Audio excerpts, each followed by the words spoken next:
दोस्तों, अपना YouTube channel Jharkhand उत्कर्ष में साथियों, आज का जो क्लासेस होगा वह हम लोग पढ़ेंगे। आज की क्लास में गुणायत जनजातीय शासन व्यवस्था। इससे पहले कई जनजातीय शासन व्यवस्था के बारे में हमने पढ़ चुका है, अध्ययन कर चुका है।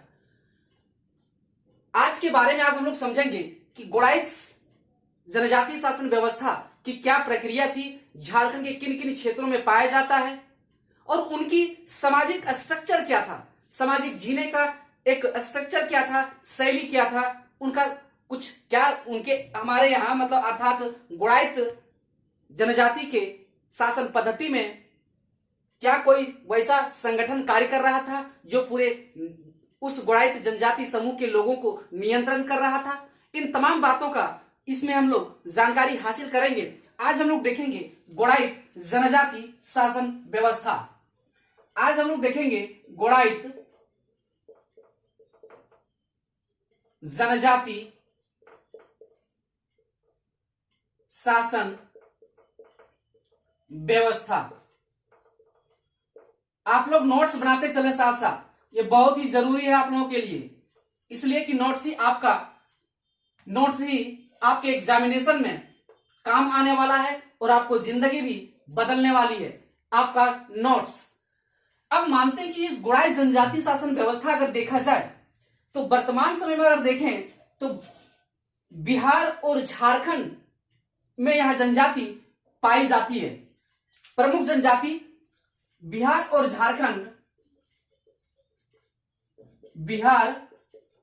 और झारखंड की एक प्रमुख जनजाति है। बिहार में पाया जाता है और झारखंड में। बिहार और झारखंड में पाई जाने वाली एक प्रमुख जनजाति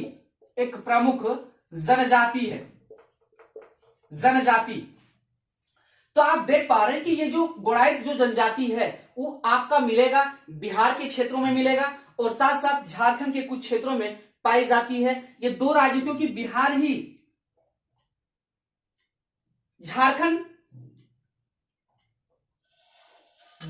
जो है, बिहार से ही झारखंड हमारा अलग हुआ था। इसी क्रम में क्या है कि ये जो झारखंड है बिहार से उस वक्त सटा हुआ था, तो स्वाभाविक सी बात है कि उस समय की परिस्थिति जो थी वह कहीं ना कहीं ये पूरे बिहार में आपको इस जनजाति को देखने को मिला। अभी देखिए कि गुणायत जनजाति जो है किन किन क्षेत्रों में निवास करती है। तो अगर हम देखें इसका क्षेत्र, क्षेत्र विस्तार, तो झारखंड में किधर किधर ये पाया जाता है, तो आप देखेंगे इसका क्षेत्र अगर हम देखें तो धनबाद में भी पाया जाता है। कहां पे? धनबाद में, सिंहभूम, ठीक है, आपका हजारीबाग। ये जो गुणायत जनजाति शासन व्यवस्था आप देख रहे हैं कि झारखंड के किस किस क्षेत्रों में आप देखेंगे कि पाया जाता है। तो यहां आप देख रहे हैं धनबाद देख रहे हैं, सिंहभूम देख रहे हैं, हजारीबाग देख रहे हैं। आपका देखेंगे संथाल परगना एक शामिल होता है, वहां पाया जाता है, संथाल परगना में पाया जाता है, रांची में पाया जाता है, ठीक है, रांची में पाया जाता है। तो इन क्षेत्रों में विशेष करके ये गुणायत जनजाति पाई जाती है। और एक आपका देखेंगे पलामू के एरिया में भी यह जनजाति विशेष करके पाई जाती है। तो इन क्षेत्रों में कहीं ना कहीं गुणायत जनजाति का क्षेत्र रहा है, अभी भी पाई जाती है। लेकिन एक बात है कि ये गुणायत जनजाति का कोई भी अपना जो कोई संगठन नहीं था, इसकी कोई संगठन नहीं होता था, इसकी कोई संगठन नहीं है। आखिर क्यों नहीं संगठन? आप देखेंगे कि गांव के अन्य जातियों और जनजातियों के साथ क्या होते हैं, ये मिलजुल करके छिटपुट में रहते हैं। छिटपुट का मतलब बहुत ही कम संख्या में इन लोग किसी भी गांव में जाकर के निवास करते हैं। तो इनका कोई अपना जो है, अपना कोई भी इसका संगठन नहीं है, संगठित पंचायत नहीं है। इसका संगठन या हम क्या कह सकते हैं इसको कि संगठित पंचायत इसका नहीं है, अपना संगठित पंचायत नहीं है, ठीक है। संगठित पंचायत इसका नहीं है। किसका? गुणायत जनजाति शासन व्यवस्था। क्यों नहीं है? क्योंकि आप देखेंगे कि ग्रामीण क्षेत्रों में जो गांवों में है, गांव के अन्य जातियों और जनजातियों के साथ मिलजुल कर मिश्रित रूप में निवास करते हैं। क्या करते हैं? गांव के अन्य जातियों के साथ, अन्य जातियों और जनजातियों के साथ, जनजातियों के साथ छिटपुट रूप में, छिटपुट रूप में निवास करते हैं। छिटपुट मतलब मिश्रित रूप में निवास करते हैं। अभी भी देखिएगा कि कोई ऐसा गांव में, कई गांव में मिल जाएगा आपको गुड़ाइत की मिल जाएगा, लेकिन ये जो पंचायत जो है, इस संगठित पंचायत नहीं होने का कारण क्या था कि गांवों में जाति और जनजाति जो रहते थे उन लोगों के साथ मिलकर अपने कार्य का संपादन करते थे। उन लोग क्या करते थे? उन्हीं गांवों की, उन्हीं जनजातियों की मदद से और गैर जनजातियों की मदद से इनका पंचायत संचालन होता था। किनका? ये गोड़ाई जनजाति शासन व्यवस्था का। तो इनका सबसे पहली बात है, याद रखिएगा कि गोड़ाइतों का संगठित पंचायत नहीं होता था। कारण क्या था? आप देख पा रहे हैं कि इसका कारण था कि ये मिलजुल करके निवास करते थे गांव के जातियों और अन्य जातियों के साथ मिलकर। हालांकि इस शासन व्यवस्था में क्या है कि हालांकि शासन व्यवस्था में जातीय पंचायत थी, हालांकि पाई जाती है, हालांकि जातीय पंचायत व्यवस्था, पंचायत व्यवस्था पाई जाती है। ये जो थी कहीं ना कहीं, ये जो जातीय पंचायत व्यवस्था, हर एक कास्ट का, हर एक जाति का अपना एक पंचायत होता है, तो कहीं ना कहीं ये संगठित पंचायत तो नहीं था, लेकिन जातीय पंचायत व्यवस्था थी। और जातीय पंचायत व्यवस्था होने के कारण ही, ये जातीय पंचायत व्यवस्था होने के कारण ही क्या होता है, इसमें जो सदस्य होते थे, इस जातीय पंचायत व्यवस्था का, इस जातीय पंचायत में जो सदस्य होते थे, इस जातीय पंचायत में जो सदस्य होते थे वह वरिष्ठ लोग होते थे। कौन? वरिष्ठ व्यक्ति होते थे। कौन होते थे? वरिष्ठ व्यक्ति। समझिएगा, वरिष्ठ व्यक्ति होते थे जिन्हें उचित अनुचित का ज्ञान हो, एक लंबे समय का उन्हें एक अनुभव प्राप्त हो, वह वरिष्ठ व्यक्ति इनके इस पंचायत का सदस्य होते थे। ये वरिष्ठ व्यक्ति का क्या काम होता था? तो जातीय विवादों का निपटारा करना। यहां देखेंगे कि वरिष्ठ व्यक्ति, क्योंकि जातीय पंचायत थी तो इसका काम भी वरिष्ठ व्यक्तियों का काम था कि जाति से संबंधित कोई भी जो झगड़ा होता था, जो भी विवाद होता था, उन विवादों का निपटारा करने वाला कोई और नहीं, यही वरिष्ठ व्यक्ति थे। किसकी? ये गोड़ाई जनजाति शासन व्यवस्था में। आप समझिएगा कि ये जातीय, ठीक है, ये जातीय मामला, जातीय मामलों का निपटारा करता था, मामलों का निपटारा, ठीक है। तो ये जातीय मामलों से संबंधित कार्य का संपादन कर रहा था वरिष्ठ व्यक्ति। यहां तक आप समझ पा रहे होंगे कि ये जातीय पंचायत पाई जाती थी, हालांकि ये जातीय पंचायत व्यवस्था थी यहां। अब हम बात करते हैं कि ये जातीय पंचायत व्यवस्था थी, तो आप देखेंगे कि इन पंचायतों के पास भी कुछ अधिकार था, कुछ कार्य था। कार्य क्या था कि ये जो थे, इस कार्य इनके अंदर में जो आता था, आप देखेंगे कि अभी भी हमारे यहाँ, हमारे समाज में कोई भी विवाह होता है तो उसका डिसीजन हम लोग अभी भी जातीय पंचायत में बैठ करके डिसीजन लिया जाता था। तो यहाँ भी देखेंगे विवाह से संबंधित जो बात होती थी, तलाक से संबंधित जो बातें होती थी, यह डिसीजन पंचायत लेती थी। कौन? ये वरिष्ठ व्यक्ति। कौन? वरिष्ठ व्यक्ति, अर्थात जातीय पंचायत के लोग होते थे। तो इसका अगर हम देखें, इसका मामला अगर देखें, इन मामलों का निपटारा जो करते थे, मामला का जो निपटारा करते थे, कौन कौन? विवाह का, विवाह, तलाक से संबंधित जो मामला आता था उस चीज को देखने का प्रयास करता था। ये विवाह तलाक जो होता था, जातीय पंचायत अर्थात वरिष्ठ व्यक्ति के सहमति के कारण, सहमति से ही होता था। चाहे सहमति हो चाहे असहमति हो, इन दोनों का जो डिसीजन होता था, इसी किसके माध्यम से होता था? तो जातीय पंचायत करता था। कौन? जातीय पंचायत करता था। कौन करता था साथियों? जातीय पंचायत। ये दोनों जो मामला था, ये दोनों मामला जो था, ये दोनों मामला सहमति किसकी होती थी? सहमति और असहमति, सहमति और असहमति ये आप देखेंगे कि ये सहमति और असहमति जो होती थी वो जातीय पंचायत के सदस्यों का होता था। जातीय पंचायत के सदस्यों का। अगर कोई विवाह कर रहा है तो अगर विवाह कर रहा है तो किस गोत्र में विवाह करेंगे, ये सारा जो मामला है किसकी सहमति से होता था, जातीय पंचायत के सहमति से। उम्मीद कर रहे हैं कि आप यहां समझ पा रहे होंगे, क्योंकि ये गुणायत जनजाति शासन व्यवस्था हम लोग पढ़ने का प्रयास कर रहे हैं। लेकिन इसमें इस व्यवस्था में, गुणायत जनजाति शासन व्यवस्था में आप देखेंगे कि इसमें भी एक परंपरागत चल रहा था जो हमारे समाज में भी अभी भी मौजूद है। एक कॉमन जो हर एक जनजाति में देख रहे हैं पाई जा रही लगभग वह क्या है कि जो पिता का जो संपत्ति है वो भाइयों मतलब पुत्रों में बराबर बराबर का बंटवारा होता था। क्या होता था? बराबर बराबर का बंटवारा होता था। पिता का जो संपत्ति होता था, लेकिन वह संपत्ति पुत्री को कोई भी उस संपत्ति पर पुत्री का कोई भी अधिकार नहीं होता था। किस शासन पद्धति में? गुणाई जनजाति शासन व्यवस्था में ऐसा प्रावधान था। प्रावधान क्या था? पिता की संपत्ति जो था, पैतृक संपत्ति, पैतृक जो संपत्ति होता था, तो ये पैतृक संपत्ति आप देखेंगे ये पुत्रों में बांटी जाती थी। पुत्रों में बराबर रूप से बांटी जाती थी, बराबर रूप में बांटी जाती थी।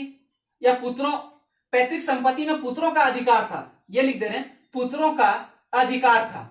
अधिकार लिख दे रहे हैं यहां पे, समझिएगा, अधिकार था। लेकिन पुत्री का कोई अधिकार नहीं था। पुत्री का कोई अधिकार नहीं था, कोई अधिकार नहीं था। इसे भी याद रखेंगे, क्योंकि आपका जेपीएससी जो है एक झारखंड का सबसे प्रतिष्ठित जो है वह संस्था है। और यह जो संस्था है अगर थोड़ा सा अगर क्वेश्चन को ट्विस्ट करके सवाल को आपके सामने पेश किया जाएगा तो ये सारी बातें आपसे स्टेटमेंट में लिख सकता है। वह एग्जामिनर आपको क्या कर सकता है कि गुणायत जनजाति शासन व्यवस्था में पुत्रों का अधिकार था, पुत्री का भी समान रूप से अधिकार था। इस प्रकार से स्टेटमेंट आपको दिया जाएगा। तो यहां आपको याद रखने की आवश्यकता है। हम क्या बात कर रहे हैं कि यहां से आपको एग्जामिनर अगर सवाल बनाना चाहे इस शासन व्यवस्था से, तो आपसे एक सवाल तुरंत स्टेटमेंट बना करके दे देगा कि निम्न में से कौन सा कथन गलत है, असत्य है। तो स्टेटमेंट 4 को दे देगा। एक दे देगा कि गुणायत जनजाति शासन व्यवस्था में पैतृक संपत्ति में पुत्रों का समान अधिकार था। सेकंड ऑप्शन दे देगा पुत्री का समान अधिकार था।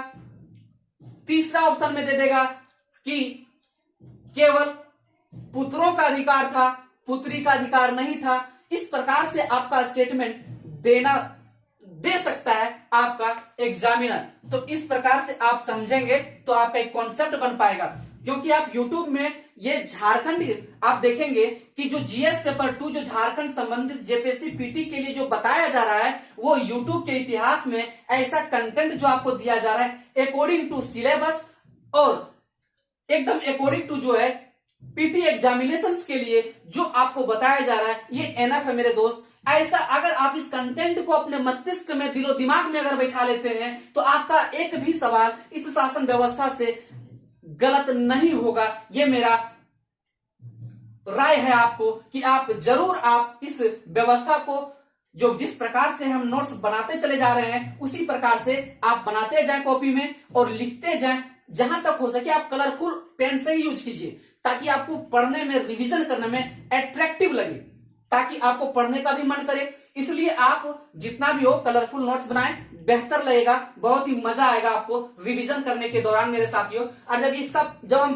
पार्ट बाय पार्ट जब हम क्वेश्चंस लेकर के यूट्यूब पर आएंगे तो आपको और मजा आएगा क्वेश्चंस को सॉल्व करने में। क्योंकि ये जो शासन व्यवस्था आपसे जो पूछेगा बहुत ही बेहतरीन सवाल आपसे इससे पूछेगा और उन सवालों को हम देखेंगे कि उसका नेचर किस तरह से पूछा जाएगा इस शासन व्यवस्था से, उसकी प्रकृति क्या रहेगी। इस प्रकार के सवालों का हम लेकर के बहुत जल्द यूट्यूब पर आएंगे। लेकिन सबसे पहले थियोरेटिकल पोर्शन को हम कंप्लीट कराने का प्रयास कर रहे हैं। अगर आपके माइंड में, अगर थियोरेटिकल आपके माइंड में, मस्तिष्क में, दिलो दिमाग में बैठ जाएगा तो आप क्वेश्चंस को आसानी से टैकल कर पाएंगे। चलिए देखते हैं इस गुणाई जनजाति के शासन व्यवस्था को। हम देख पा रहे हैं कि शासन व्यवस्था में पैतृक संपत्ति का कोई भी पुत्री का अधिकार नहीं था। पैतृक संपत्ति में लड़कियों का अधिकार नहीं था, जबकि लड़कों का अधिकार माना जाता था, अधिकार था। लेकिन एक बात यहां है, आप देखेंगे कि इस समाज में विवाह से संबंधित आप देखेंगे कि अगर विवाहित व्यक्ति जो था, अगर विवाह के बाद क्या होता है, अगर विवाह के बाद अगर गैर क्या बोलते हैं उसको, पर पुरुषों से, विवाह के बाद अगर पर पुरुषों से अगर यौन संबंध स्थापित करता है इस समाज के लोग, तो उसको पनिशमेंट किया जाता है, उसको क्या दिया जाता है, सजा दिया जाता है, दंड दिया जाता है, और वह एक अपराध की श्रेणी में इस समाज के द्वारा रखा जाता है। आइए देखते हैं कि वह, हम यहां देख रहे हैं विवाह के बाद आप देखेंगे कि जैसे हम लोग बोलते हैं ना कि पर पुरुष, ठीक है, पर लोग हम लोग बोलते हैं, तो वो जो ये है विवाह के बाद हम लोग देखेंगे कि ये जो पर पुरुष जो है, पर पुरुष का मतलब दूसरा पुरुष से, पर पुरुष से यौन संबंध बनाना, यौन संबंध स्थापित करना अपराध की श्रेणी में रखा जाता है। साथियों, अपराध की श्रेणी में इस समाज में यह अपराध हो सकता है कि अगर इस तरह की घटनाएं का जो अंजाम इस समाज के लोगों द्वारा अगर दिया जाता है तो उसे समाज से बहिष्कार भी दिया जाता है, तो समाज से बहिष्कृत कर दिया जाता है। ये क्योंकि एक बहुत बड़ा अपराध था, क्योंकि और देखेंगे पिछले जनजाति भी पढ़े, उन लोगों में भी ये कॉमन अपराध पाया जा रहा है। यौन संबंध कहीं ना कहीं एक प्रतिष्ठित इंसान जो होता है, समाज जो होता है, सबसे ऊपर होता है, इंसान से ऊपर होता है। तो आप देख रहे हैं कि सबका अपना एक जीने का तरीका होता है, मर्यादा होता है। उसी मर्यादा को बनाए रखने के लिए ये कानून, ये नियम, ये व्यवस्था इस जनजाति के माध्यम से बनाया गया। क्यों? क्योंकि ताकि हमारी व्यवस्था में कोई भी दिक्कत, कोई भी बाधाएं ना आ पाए। तो आप देख रहे हैं कि विवाह के बाद पर पुरुष से यौन संबंध स्थापित करना एक अपराध की श्रेणी में माना जाता है, अपराध। और इसका जो दंड था, दंड क्या था भाई? दंड जो था ये इसको निकाल, सामाजिक बहिष्कार भी किया जाता था, सामाजिक बहिष्कार, ठीक है। तो सामाजिक बहिष्कार आप लिखेंगे, थोड़ा सा राइटिंग मेरा आप समझ पा रहे हैं कि राइटिंग जो थोड़ा सा आपको थोड़ा परेशानी कर रही होगी, मुझे विश्वास है। लेकिन क्योंकि ये थोड़ा सा दिक्कत इस बात की है कि बोर्ड छोटा पड़ जा रहा है, जिसकी वजह से मुझे छोटा छोटा राइटिंग में लिखना पड़ जा रहा है। अब देखते हैं, खैर बहुत जल्द इस समस्या को दूर किया जाएगा।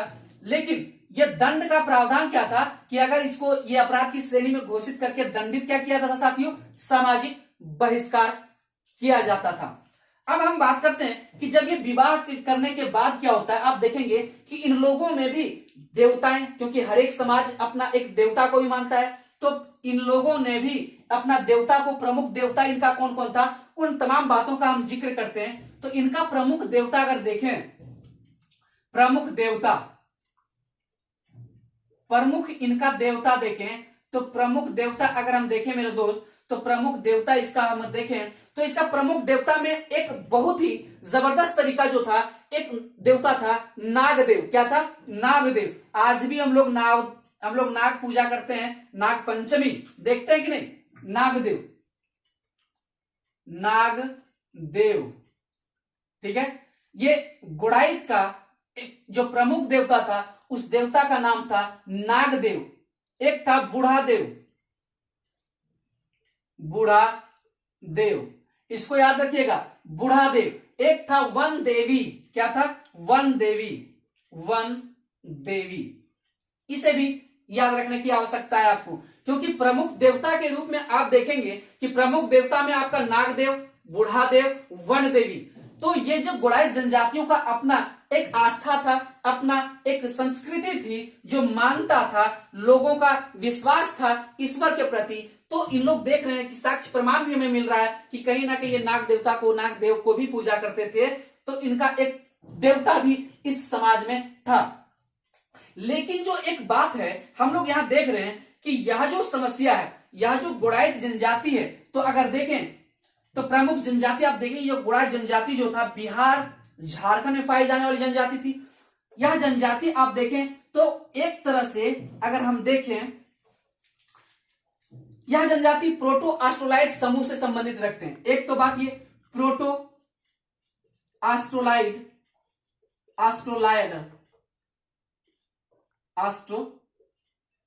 प्रोटो ऑस्ट्रोलाइड समूह से यह संबंध रखते हैं। यह जनजाति मतलब कौन, गोड़ाई जनजाति जो है या प्रोटो ऑस्ट्रोलाइड समूह से यह संबंध रखते हैं। लेकिन अगर हम इसको देखें कि इसका जो है, अगर हम देखेंगे भाषा के द्वारा, इसी पर देखें, भाषाई के द्वारा देखा जाए, भाषा की दृष्टि से देखा जाए, क्या देखा जाए, भाषा की दृष्टि से देखा जाए, अगर हम देखें इसका भाषा के दृष्टि से, भाषा के अगर हम दृष्टि से देखें तो भाषा की दृष्टि से देखेंगे तो यह आस्ट्रिक भाषा परिवार से संबंधित रखते हैं। आस्ट्रिक भाषा परिवार समझ पा रहे हैं साथियों?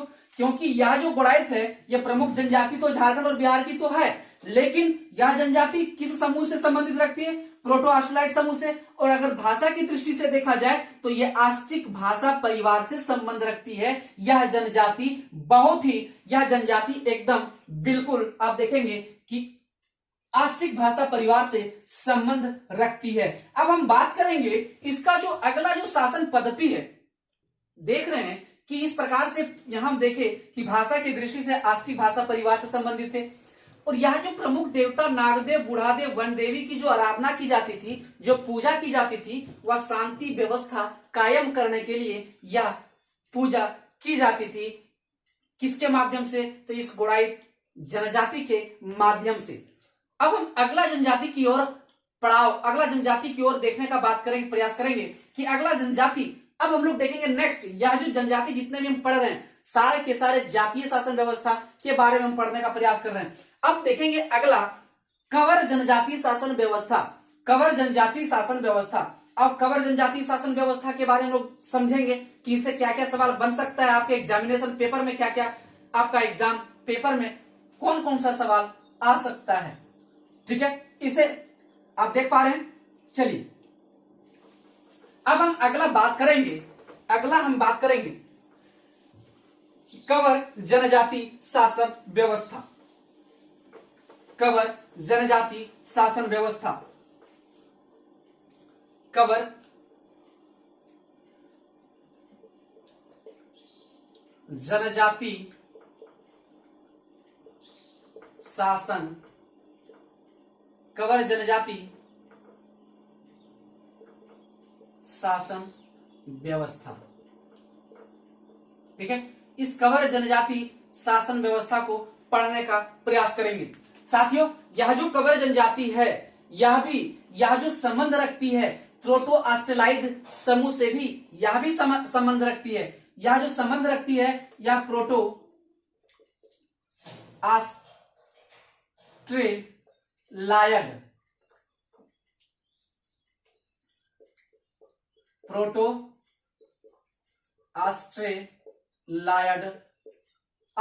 है, ऑस्ट्रोलाइड आप देख लेंगे, दोनों एक ही चीज है। प्रोटो ऑस्ट्रोलाइड समूह से संबंध रखता है कौन, कंवर जनजाति। अब देखेंगे कि यह जो कंवर जनजाति है, तो अगर ये कंवर जनजाति का अगर हम झारखंड में इसका क्षेत्र देखें तो यह क्षेत्र झारखंड के हिसाब से देखें कि झारखंड के किस किस क्षेत्र में यह निवास करती है, तो आप देखेंगे कि झारखंड में आप हमारे यहां आप देखेंगे हजारीबाग भी आपका शामिल है। आप देखेंगे कि इसमें हजारीबाग नहीं, गुमला, ठीक है, कौन, गुमला, सिमडेगा और पलामू। गुमला, सिमडेगा और एक आपका जो बात है अगला जो स्टेप है वह है सिमडेगा के बाद पलामू। इन 3 जिलों में, झारखंड के इन 3 जिलों में आपका कंवर जनजाति मिल जाएगा। अगर आप इन क्षेत्रों में जाते होंगे अभी भी, तो आपको देखेंगे कि अभी भी मिलने की संभावना बनती है, अभी भी मिल जाएगी ये जनजातियां, क्योंकि 32 जनजातियां निवास करती है हमारे झारखंड में। तो इन जनजातियों का निवास देखेंगे कि गुमला में पाया जाएगा, सिमडेगा में भी, पलामू में भी पाया जा सकता है। लेकिन ये जो कंवर जनजाति अभी भी आप देखेंगे कि इसका ये झारखंड के यह जो सीमावर्ती क्षेत्र है, आप देख पा रहे हैं कि यह जो झारखंड का सीमावर्ती क्षेत्र का मतलब क्या हो गया कि सीमा की ओर निवास करती है। आप देखेंगे कि पलामू और गढ़वा आपका देखेंगे उत्तरी दिशा में, सबसे गढ़वा के जस्ट बगल में पलामू स्थित है, देख पाए। और वही सिमडेगा, सिमडेगा के जस्ट ऊपर में आप देखेंगे गुमला स्थित है, ठीक है। लातेहार के जस्ट नीचे गुमला और ये सिमडेगा, आपका गुमला के नीचे सिमडेगा मिलेगा और सिमडेगा के जस्ट बगल में आप देखेंगे पश्चिमी सिंहभूम मिलेगा। लेकिन ये जो 3 क्षेत्र है आपका, ये कवर जनजातियों का क्षेत्र है। क्लियर है आप लोग? यहां तक उम्मीद कर रहे हैं कि आप यहां समझ पाए होंगे। लेकिन एक बात यहां हम देखेंगे कि यहां जो था कि समाज, यहां का जो समाज जो नियंत्रण किया जा रहा था, समाज का जो नियंत्रण हो रहा था, समाज का जो संचालन हो रहा था, वह परंपरागत पंचायत व्यवस्था से हो रहा था, परंपरागत जाति पंचायत के माध्यम से हो रहा था। मतलब क्या कि समाज का संचालन जो हो रहा था किसके माध्यम से, समाज का संचालन या नियंत्रण जो हो रहा था साथियों, वह नियंत्रण किसके माध्यम से हो रहा था। तो आप देखेंगे कि जो परंपरागत का मतलब होता है जो बहुत पहले से चली आ रही है शासन व्यवस्था। तो परंपरागत क्या था, जाति पंचायत थी। क्या था? परंपरागत जाति पंचायत थी। क्या थी मेरे साथियों? जाति पंचायत। ये जो थी ये पहले से चली आ रही थी। आप जान पा रहे हैं कि हर एक जनजाति का, हर एक जाति का अपना एक जातीय व्यवस्था था, जातीय पंचायत होती थी। तो उस तरह से इस समाज का संचालन होता था, संचालन करने वाला था परंपरागत जाति पंचायत। अब इस परंपरागत जाति पंचायत का जो प्रमुख होता था, जो लीडर होता था, जो मुखिया होता था, उस मुखिया को कहा जाता था सयाना। क्या कहा जाता था मेरे साथियों? सयाना। इसके प्रमुख को मतलब किसके प्रमुख को? परंपरागत जाति पंचायत के प्रमुख को सयाना कहा जाता था। क्या? सयाना कहा जाता था। सयाना कहा जाता था। परंपरागत इस जाति व्यवस्था के मुखिया को, प्रमुख को, प्रधान को क्या बोला जाता था? सयाना कह करके पुकारा जाता था। किस जनजाति व्यवस्था में? तो कवर जनजाति शासन व्यवस्था में। तो यहां तक आपको याद होना चाहिए कि कवर जनजाति शासन व्यवस्था में आप देखेंगे कि जातीय पंचायत का जो प्रमुख होता था, जातीय पंचायत का जो मुखिया होता था, उसे हम लोग नहीं, जनजाति जो कंवर लोग थे, कंवर जनजाति, उसे सयाना कहकर पुकारते थे। क्या कह करके? सयाना कह करके पुकारते थे। और इनका जो काम था वह जातीय मामला का निपटारा करना। क्या था? इसका जो वर्क था साथियों, इसका काम जो था जातीय मामला का निपटारा करना। जातीय मामला का निपटारा करना। क्लियर है आप लोग? निपटारा करना यह मामला है जातीय, हम पढ़ दे रहे हैं, जातीय मामला का निपटारा करना। ये सयाना, यहां तक क्लियर है आप लोग? ये सयाना जो था, इसका जो मुख्य कार्य था, इसका जो कार्य करता था सयाना, वह जातीय मामलों को देखरेख करता था। उनसे क्या करता था? उनसे संबंधित मामलाओं को, उनसे संबंधित जो विवाद होता था, उन विवादों को सुलझाने का प्रयास सयाना के द्वारा किया जाता था, सयाना के माध्यम से किया जाता था। लेकिन एक बात तो यहां देखेंगे कि यह जो था परंपरागत जाति व्यवस्था हम लोग देख रहे, पंचायत, जाति पंचायत देखे, उसके बाद हम लोग देखेंगे कि ये जो जनजाति आप देखेंगे कि परंपरागत जाति पंचायत के ऊपर एक होता था क्या? ग्राम पंचायत। क्या होता था? ग्राम पंचायत। तो आप देखेंगे ग्राम पंचायत। अब इसी समाज में आप देखेंगे कि धीरे धीरे क्या होता है? एक डेवलप करता है। क्या होता है? डेवलप करता है। तो उसी प्रकार आप देखेंगे सबसे पहले इन जनजातियों में क्या था? परंपरागत जाति व्यवस्था था। क्या था? परंपरागत जाति व्यवस्था, जो जाति द्वारा, जाति लोगों के द्वारा ही उसे सुलझाया जाता था। लेकिन इससे ऊपर जो पंचायत होती थी उसको बोलते थे ग्राम पंचायत। क्या बोलते थे साथियों? ग्राम पंचायत। ग्राम पंचायत, गांव का पंचायत। अभी भी हमारे यहाँ ग्राम पंचायत होता है। एक हमारे यहाँ जातीय पंचायत अलग होता है। हर एक समाज के लोग, हर एक जाति समाज के लोग एक अलग बैठक बिठाता है। लेकिन अगर ग्राम पंचायत, गांव में पंचायत करना चाहे तो पूरा ग्रामीण का जो मुखिया होता है, पूरा ग्रामीण के लोगों को बुलाया जाता है, तो ग्राम पंचायत अभी के समय में किया जाता है। तो ठीक इसके ऊपर एक क्या था? ग्राम पंचायत था, जिसका संचालन जो कर रहा था, इसका संचालन कर रहा था, जिसका नाम था प्रधान। इसका संचालन करने वाले को कहते थे प्रधान। संचालन, क्लियर है आप लोग? नहीं दिख रहा? Very good. यहां देखेंगे इनका संचालन करने वाले, इस ग्राम पंचायत को संचालन करने वाले जो होते थे, जो ग्राम पंचायत का संचालन करने वाले जो प्रमुख होते थे, उसको हम लोग बोलते हैं प्रधान या पटेल बोलता था। प्रधान या पटेल बोला जाता था। क्या? पटेल। क्या बोलते थे? पटेल। पटेल द्वारा संचालन किया जाता था। ग्राम पंचायत, आप समझिएगा यहां एक चीज आप बात समझिएगा कि ग्राम पंचायत का जो संचालन होता था वह प्रधान या पटेल के द्वारा संचालन होता था साथियों। किसके द्वारा? प्रधान और पटेल के द्वारा संचालन होता था ग्राम पंचायत का। हालांकि ये आप देख पा रहे हैं कि प्रधान पहले से भी आप देख पा रहे हैं कि पहले से भी चलता आ रहा है यह पद। तो ग्राम पंचायत का जो प्रधान होता था या पटेल होते थे, इन दोनों के माध्यम से ही यह ग्राम पंचायत का संचालन होता था। यह ग्राम पंचायत का संचालन करने वाला व्यक्ति जो होता था वह प्रधान था और एक था दूसरा पटेल। अब ग्राम पंचायत का काम क्या था? ग्राम पंचायत का क्या कार्य था? कौन कौन सा मामला निपटारा करता था? तो इसका अगर हम मामला का निपटारा की बात करें, इसकी मामला को हम देखें, मामला, अगर मामला की बात करें तो इसके पास कौन कौन सा मामला आता था? तो अगर हम मामला की बात करें तो ये जो निपटारा करते थे, इसके पास जो मामला आता था उसका जो निपटारा करने का काम करते थे। देखेंगे कि विवाह का मामला ये सुलझाते थे। विवाह का मामला अगर आता था तो ग्राम पंचायत के द्वारा होता था और ग्राम पंचायत का प्रधान कौन संचालन कर रहा था? तो प्रधान कर रहा था या पटेल। तलाक से संबंधित कोई बात आ गया तो तलाक से भी संबंधित जो होता था मामला, ये कौन करता था साथियों? तो ये करता था आपका प्रधान या पटेल। यौन संबंध या जो यौन संबंध से बात होता था, यौन संबंध करने का मतलब क्या होता है कि जो अनैतिक होता था, अनैतिक का मतलब जो नैतिक के विरुद्ध होता था। तो ये जो अनैतिक जो होता था, अनैतिक रूप से जो यौन संबंध होता था उसकी मामला का जो देख रेख करता था, उसको सुलझाने का जो प्रयास करता था वो प्रधान साहब करते थे। कौन करते थे? प्रधान साहब या पटेल करते थे। तो ग्राम पंचायत का जो काम होता था ये काम होता था, समझ पा रहे हैं? यौन से संबंधित बातें हो रहा था। भूमि विवाद इसके साथ आता था। भूमि विवाद का मामला अभी भी कॉमन हमारे यहाँ, अभी भी भूमि विवाद भाई भाई में बंटवारा होता है, चोरी होता है। चोरी का भी मामला आ जाता था कभी कभी कि हमारे यहाँ चोरी हो गया सर, इस पर शक है तो ये इसने लिया होगा। तो चोरी का भी मामला का निपटारा ग्राम पंचायत के द्वारा होता था। किसके द्वारा? ग्राम पंचायत के द्वारा होता था। तो अभी भी ये सारे मामले अभी भी हमारे यहाँ ग्राम पंचायत का निपटारा करते हैं। तो जो भी आप देख रहे हैं जो पहले से जो ट्रेडिशनल चलते आ रहा था अभी भी वर्तमान समय भी चला आ रहा है, अभी वर्तमान समय में भी चला आ रहा है।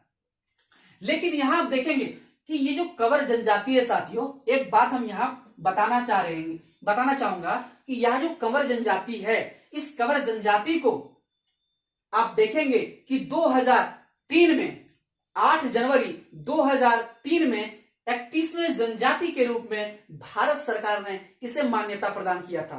कब? ये डेट आपको याद होना चाहिए कि इसे मान्यता जो कंवर जनजाति के रूप में मिली थी साथियों, कंवर जनजाति के रूप में, उसका डेट जो था 8 जनवरी। ये जो कंवर जनजाति जो थे केवल 31वें जनजाति थे, केवल 31वें जनजाति। और 31वें जनजाति की मान्यता जो मिली कब मिली थी? 31वें जनजाति की जो मान्यता मिली वह 8 जनवरी 2003 को। बहुत ही वेरी वेरी इंपॉर्टेंट दोस्तों, 31वें जनजाति के रूप में जो मान्यता कंवरों को मिली वह 8 जनवरी 2003 को भारत सरकार द्वारा दिया गया था। इसको याद करने की आवश्यकता है। इस प्रकार से आप देखें तो 31वें जनजाति कौन है मेरा? तो कंवर जनजाति है। इस प्रकार से सवाल पूछा जा सकता है कि झारखंड का 31वें जनजाति कौन? तो कंवर जनजाति। 31वें जनजाति के रूप में भारत सरकार मान्यता कब दी? तो 8 जनवरी 2003 को। कब? 8 जनवरी 2003 को। इसे याद रखने की आवश्यकता है। अब देख रहे हैं कि धीरे धीरे इन लोगों का जो व्यवस्था धीरे धीरे आप एक लोअर से अपर की ओर जाने का प्रयास हो रहा है। अब देखेंगे कि जाति पंचायत था, धीरे धीरे ग्राम पंचायत आया। अब इस ग्राम पंचायत से ऊपर जो आप देखेंगे तो एक बनता है अंचल ग्रामीण मामलों का निपटारा करने वाला। कौन? अंचल ग्रामीण मामलों का निपटारा करता है। आप देखेंगे एक निर्माण होता है अंचल संगठन का निर्माण होता है। कौन सा? अंचल संगठन का निर्माण।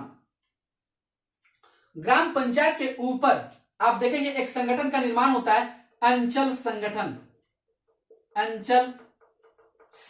का निर्माण। का निर्माण। ठीक है, ये अंचल संगठन का निर्माण, इसको याद रखेंगे कि ये ग्राम पंचायत से ऊपर का मामला, ये अंचल संगठन का निर्माण क्या था, तो अंचल संगठन का जो निर्माण होता था ये कई गांवों से मिलकर बनता था, कई गांव मिलकर के होते थे। या तो इसमें आप देखेंगे कि इसमें देखेंगे पूरा ये जो अंचल संगठन था कई गांवों को मिला करके ही इस संगठन में शामिल किया जाता था और उस संगठन का नाम दिया गया अंचल संगठन। क्या दिया गया, अंचल संगठन। या अंचल संगठन कैसे, कई गांवों को मिलाकर के, इसे हम लिख दे रहे हैं कई गांवों को मिलाकर के बना, कई गांवों को मिलाकर बनाया गया, मिलाकर बनाया गया। ठीक है, मतलब एक से अनेक, एक से अधिक मामलों, एक से अधिक गांवों को मिलाकर के ये अंचल संगठन का निर्माण किया गया। अब इसका जो मामला था अंतर ग्रामीण मामला, ठीक है, अंतर ग्रामीण मतलब गांव के अंदर का जो मामला होता है, हार्डली इसका जो देख रेख होता था, एक गांव से दो गांव का जो मामला का निपटारा करता था वह अंचल संगठन करता था। कौन करता था, अंचल संगठन। तो अंतर ग्रामीण मामला ये निपटारा करता था। कौन सा, अंतर ग्रामीण मामलों का निपटारा, अंतर ग्रामीण, क्लियर है, अंतर ग्रामीण मामला का निपटारा करता था साथियों। क्या करता था, अंतर ग्रामीण मामलों का निपटारा करता था। अंतर ग्रामीण मामलों में आप देखेंगे या दो से अधिक, मतलब दो या हार्डली आप देखेंगे इसमें दो या अधिक गांवों से, अगर दो गांव में अगर कोई मामला होता है, कोई झगड़ता है, कोई विवाद होता है, या दो से अधिक गांवों का जो मामला होता है देखने का, वह करता है अंचल संगठन। यहां देखेंगे दो या दो से अधिक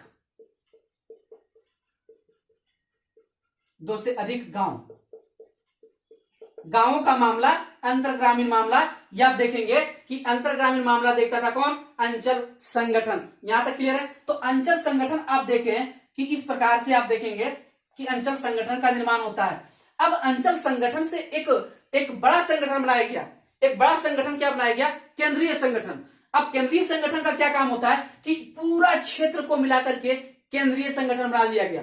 पूरा क्षेत्र का जो जितने भी आता था, आप देख रहे हैं इतना जो क्षेत्र है, पंचायत बना, ग्राम पंचायत है, ग्राम पंचायत के ऊपर अंचल संगठन आया, अंचल संगठन के ऊपर आया केंद्रीय संगठन। अब यहां हम बात करते हैं केंद्रीय संगठन के बारे में।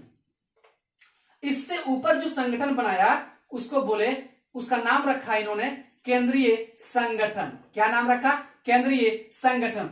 अब यहां देखिए कि केंद्रीय संगठन को जो बनाया गया वो किसको मिलाकर के बनाया गया, तो कई अंचलों को मिलाकर बनाया गया था साथियों, कई अंचलों को मिलाकर के बनाया गया था।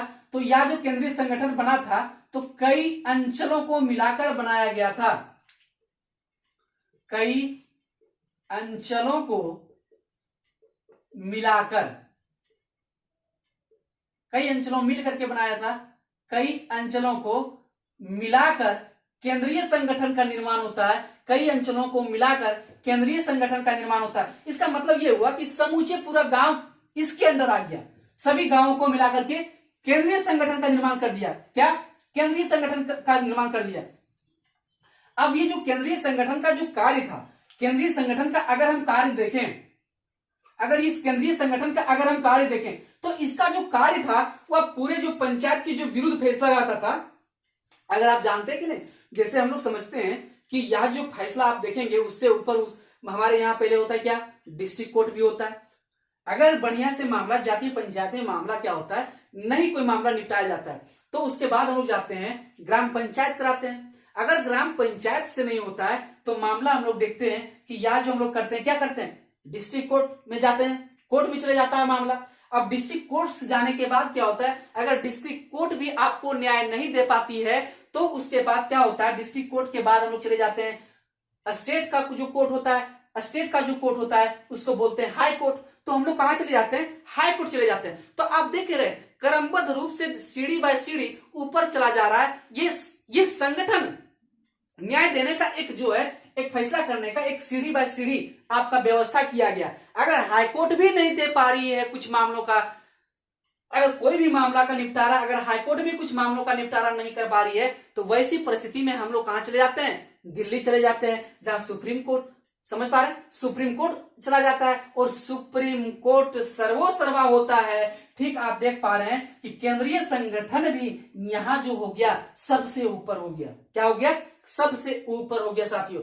अब ये कार्य क्या करता था? तो कार्य पूरे क्षेत्र के पंचायतों का ये क्या करता था? कार्य देखें, अगर हम कार्य की बात करें, कार्य का अगर इसका कार्य हम देखें तो पूरे क्षेत्र कहने का मतलब ये पूरे पंचायत क्षेत्र या पूरे पंचायतों के फैसलों के विरुद्ध सुनवाई करता था। पूरे क्षेत्र या पंचायतों के फैसलों के विरुद्ध सुनवाई।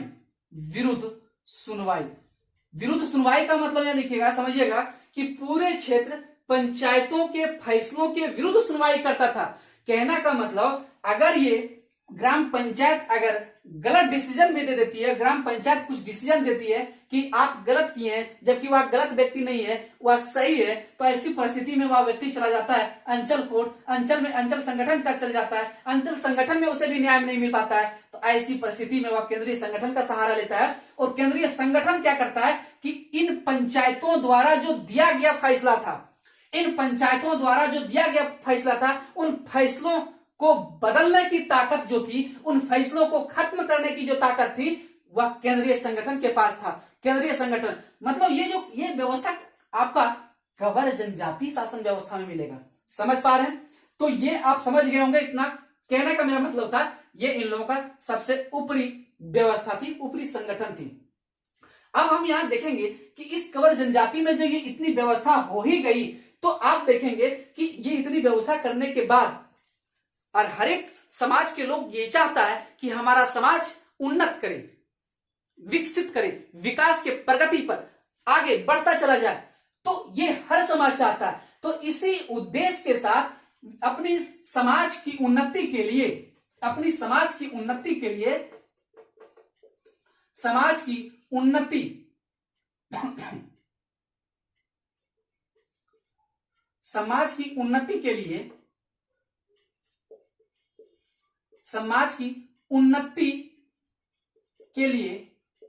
या विकास के लिए, समाज की उन्नति के लिए या विकास के लिए इन लोगों ने एक संगठन बनाया।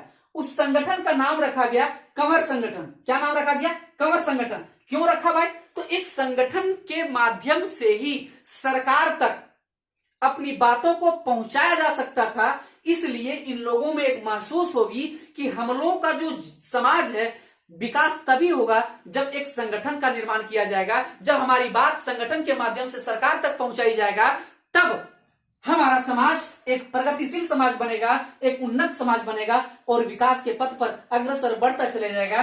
तो यहां देखेंगे समाज की उन्नति के लिए जो संगठन का निर्माण किया था, उस संगठन का नाम था कंवर संगठन। क्या था मेरे साथियों? कंवर संगठन या समाज, कंवर संगठन या समाज भी बोल सकते हैं, कोई एक ही बात है। कंवर समाज का निर्माण या कंवर संगठन का निर्माण किया था। क्यों? इसका उद्देश्य था कि सरकार से संपर्क स्थापित किया जाए, हमारी आवाज सरकार तक पहुंचाई जाए, सरकार से संबंध स्थापित करने के लिए ही इस संगठन का निर्माण किया। किसने किया? तो कंवर जनजातियों ने। किसने किया? कंवर जनजातियों ने मेरे साथियों, कंवर जनजातियों ने। अब एक बात यह सवाल है, यह एक कॉमन थे। अब होता क्या था कि उस समय जो था, एक इन लोगों का एक विवाह भी चलता था, अपना एक रीति रिवाज होता था। तो एक रीति रिवाज क्या होता था कि इन लोगों के में क्या था कि एक विवाह करने की एक प्रक्रिया होती थी, जिसको एक प्रक्रिया क्या थी, एक कुटमाटी जैसा एक नियम चलता था, कुटमाटी जिसको बोलते थे। तो कुटमाटी का कहने का क्या मतलब? कुटमाटी का मतलब होता है कि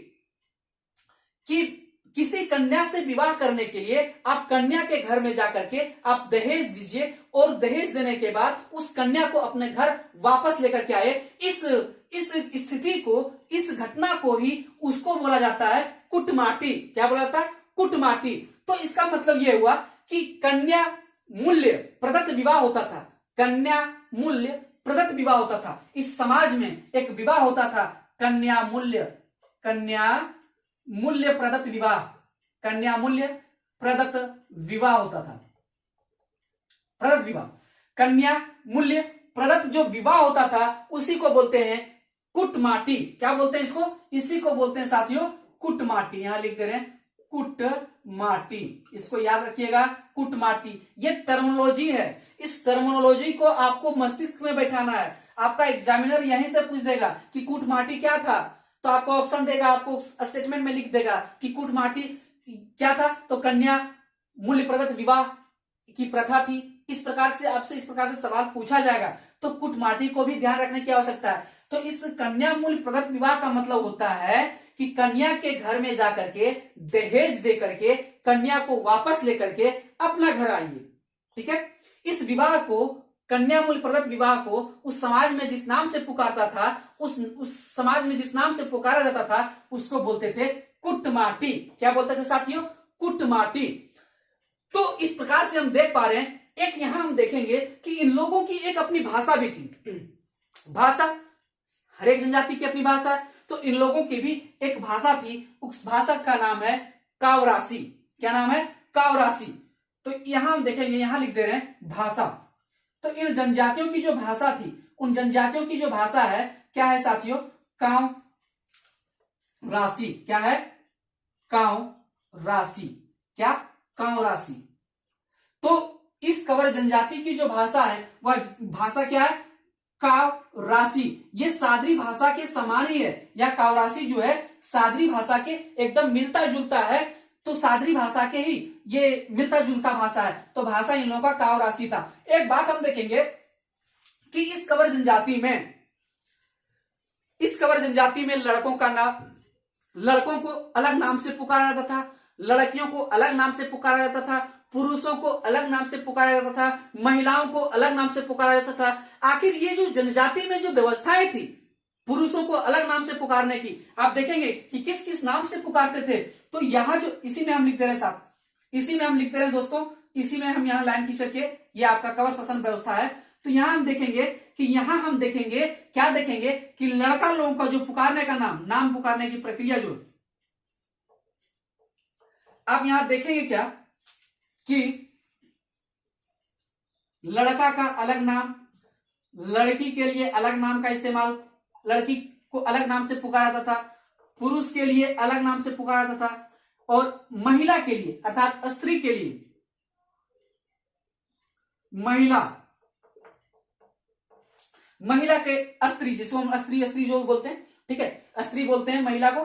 तो लड़का, लड़की, पुरुष, महिला, ठीक है, इसलिए आप कंफ्यूज नहीं होंगे। तो लड़का को जो हम लोग बोलते थे, लड़का को जो बोला जाता था उस समाज में, लड़का को जो उस समाज में बोला जाता था, तो क्या बोला जाता था? तो लड़का के लिए जो शब्द इस्तेमाल किया जाता था वह चौरा था। क्या? चौरा। क्या? चौरा साथियों, क्या? चौरा। तो चौरा लड़का के लिए शब्द इस्तेमाल किया जाता था, चौरी लड़की के लिए इस्तेमाल किया जाता था। चौरी, चौरी, चौरा चोरी कांड नहीं, ठीक है, चौरा चोरी कांड हम लोग पढ़े हैं, इतिहास में पढ़ना पड़ता है। तो चौरा चोरी है, तो इससे भी आप याद रख सकते हैं कि चौरा चोरी कांड हुआ था। लेकिन यहाँ चौरा चोरी कांड का अलग वहां मतलब था, वह एक आंदोलन था। लेकिन ये यहाँ देखेंगे कि लड़का का नाम पुकारा जाता था चौरा के नाम से, लड़कियों को पुकारा जाता था चौरी के नाम से, और पुरुषों को जो पुकारा जाता था उसको बोलते थे डौका। डौका, अभी भी लोग खोटा में डोका बोलते हैं, डोका भी हम लोग बोलते हैं। मुंह को देखते हैं, जैसे बोलते हैं, कभी कभी डोका भी बोलते हैं, ठीक है। आप देखिए गिरिडीह क्षेत्र में जाइएगा तो उधर मुंह को कभी कभी डोका भी बोल देता है, ठीक है। अधिकांश से ये डोका शब्द का इस्तेमाल किया जाता है। लेकिन यह जो डोका शब्द का इस्तेमाल पुरुषों के लिए किया जाता था, कब? ये किस जनजाति समाज में? तो कंवर जनजाति समाज में। अब महिला के लिए जो शब्द किया जाता था वह था डाकी। डाकी, क्या था? डाकी। क्लियर है आप लोग? यहां तक आप समझ पा रहे हैं? तो इस प्रकार से आप देख रहे हैं कि इस कंवर जनजाति शासन व्यवस्था में जो एक सिस्टमेटिक वे से जो संचालन करने का काम हो रहा था, एक अपने आप में स्वाभाविक सी बात है कि अपने आप में एक बेहतर संचालन हो रहा था, बेहतर मैनेजमेंट था, बेहतर व्यवस्था था। लेकिन अब जो हम आगे की बातचीत करेंगे, इसका अगला जो हम लोग देखेंगे अगले क्लास में देखेंगे। लेकिन एक बात आपसे गुजारिश करना चाहेंगे साथियों, गुजारिश इसलिए करना चाहेंगे क्योंकि आपका ये जो जितने भी बताया जा रहा है आपको, ये सारे के सारे आप कलरफुल नोट्स बनावे, क्योंकि आपका 60 दिनों में, इसी 60 दिन में आपको क्या होगा कि पूरा वीडियो का लेक्चर नहीं देख पाएंगे। जब कम समय, कम दिन बचेंगे, तो वह उस दिन में आपको सबसे ज्यादा जो मदद पहुंचाने वाला है वह आपके स्वयं के द्वारा बनाया गया खुद का नोट्स होगा, जो आपके सफलता के लिए वह परिचायक होगा, वह नोट्स। ठीक है, इसलिए आप नोट्स बनाते चलें और अपने दोस्तों को ये जरूर वीडियो शेयर करें, लाइक करें और कमेंट करना नहीं भूलें साथियों, क्योंकि आपका कमेंट ही हमारा उत्साहवर्धन बनेगा और उत्साहवर्धन के साथ हम आपके बीच में इसी प्रकार से जीएस पेपर 2 का सारे टॉपिकों को कंसेप्ट क्लियर करने का प्रयास करेंगे साथियों। इसलिए हम आपसे विनती करते हैं कि आप जरूर नोट्स बनाएंगे, आप जरूर नोट्स बनाएं। ये हमारा दबाव है, प्रेशर है, ये एक प्रकार से हम आप पर प्रेशर दे रहे हैं, दबाव दे रहे हैं, इसलिए आप जरूर इस पर नोट्स बनाएं। तब तक के लिए धन्यवाद।